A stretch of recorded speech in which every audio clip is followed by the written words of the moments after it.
Avec l'Indien Nehru, Nasser a réuni en Indonésie 29 pays africains et asiatiques. Ils y affirment leur droit d'exister en dehors de tout alignement aux deux blocs qui dominent le monde. C'est la naissance de ce qu'on appelle le tiers-monde. Contre toute attente, Nasser y fait reconnaître le combat du FLN. Et les 29 pays expriment leur solidarité avec l'Algérie combattante. Pour le FLN, c'est une première grande victoire politique.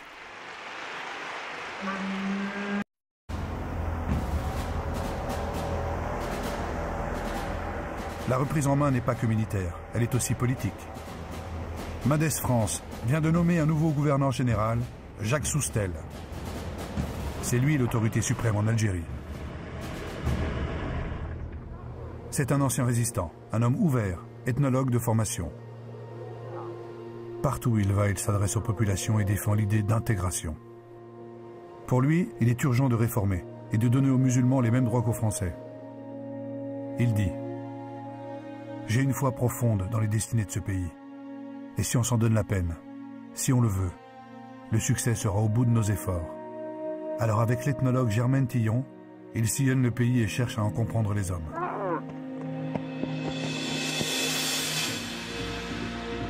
Et il comprend. Si l'Algérie c'est la France, c'est aussi l'Afrique et l'Orient à la fois.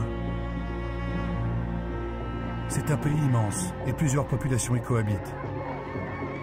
Les Touaregs, les Kabyles, les Chaouis, les Mozabites et les Juifs indigènes.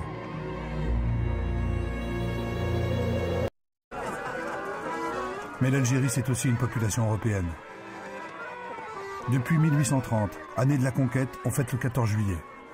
On danse, on pavoise, mais sous les palmiers. Ces gens sont venus de France, d'Espagne, d'Italie, de Malte. Eux aussi aiment passionnément cette terre qu'ils ont contribué à développer et à faire prospérer. Combien de temps ces communautés vont-elles pouvoir encore cohabiter? Les Européens ne sont qu'1 million et vivent principalement dans les villes comme ici, à Alger.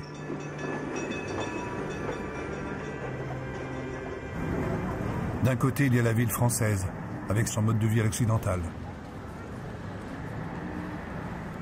Et de l'autre, dominant la ville moderne, il y a la Casbah, le quartier musulman.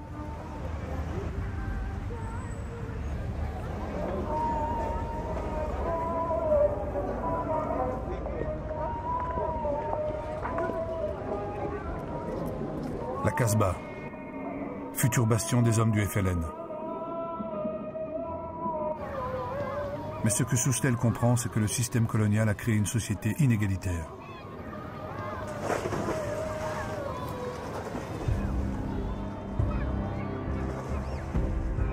Musulmans et Européens ne possèdent pas les mêmes droits. Une séparation insidieuse s'est faite entre les deux communautés.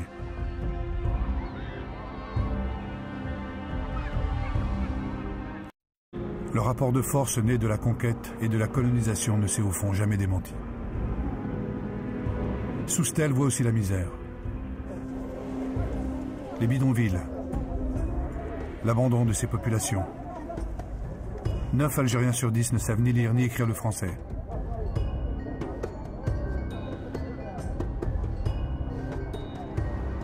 Il sait que ce sont là les ferments de toutes les révolutions.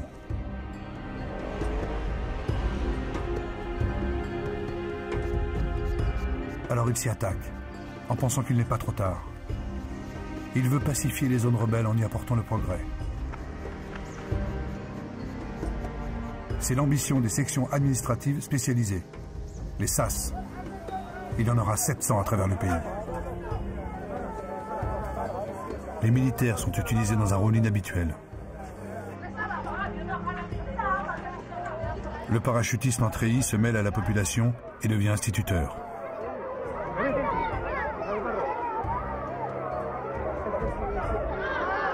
Il apprend à écrire, à lire et bien sûr à chanter la Marseillaise.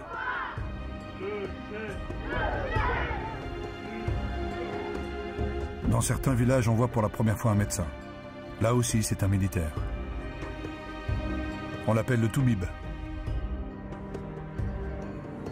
C'est une autre forme de guerre qui débute, celle de la conquête des cœurs. L'objectif, gagner l'affection du peuple, le détourner du FLN. Cette population qui n'a pas encore pris parti en majorité pour l'indépendance est devenue un véritable enjeu. Ce principe de contre-guérilla, les militaires français en ont appris les règles en Indochine. Leur stratégie, la générosité. Leur arme, la main tendue.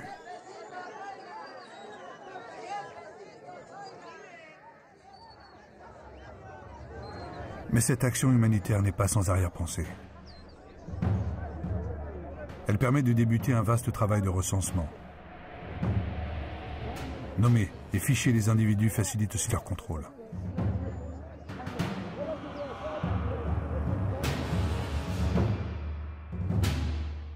Dans ces villages, les militaires vont armer des bénévoles. Ce sont les groupes d'autodéfense. Chaque volontaire reçoit un fusil. Un simple fusil de chasse. Un fusil et une mission. Interdire toute approche des maquisards de la LN.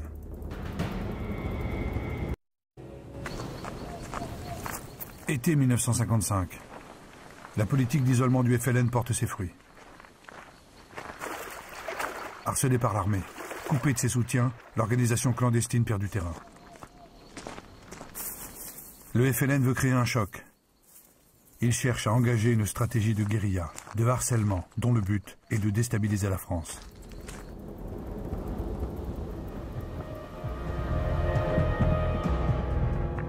Pour cela, il veut atteindre un niveau de violence qui séparera définitivement les deux communautés.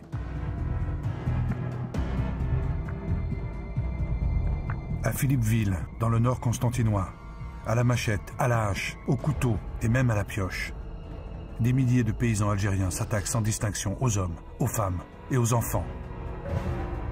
Le plus jeune n'a que 5 jours.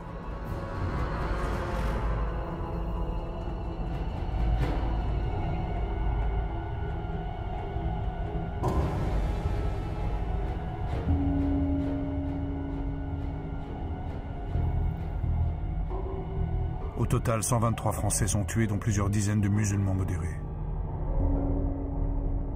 Le choc psychologique est violent, définitif. Le point de non-retour vient d'être franchi. C'était bien l'objectif de certains dirigeants du FLN.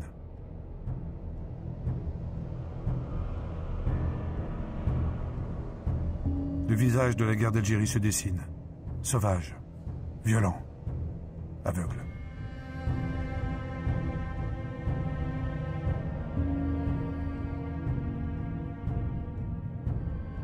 Jacques Soustelle est bouleversé par ce qu'il voit. C'est un autre homme qui quittera l'hôpital de Philippeville.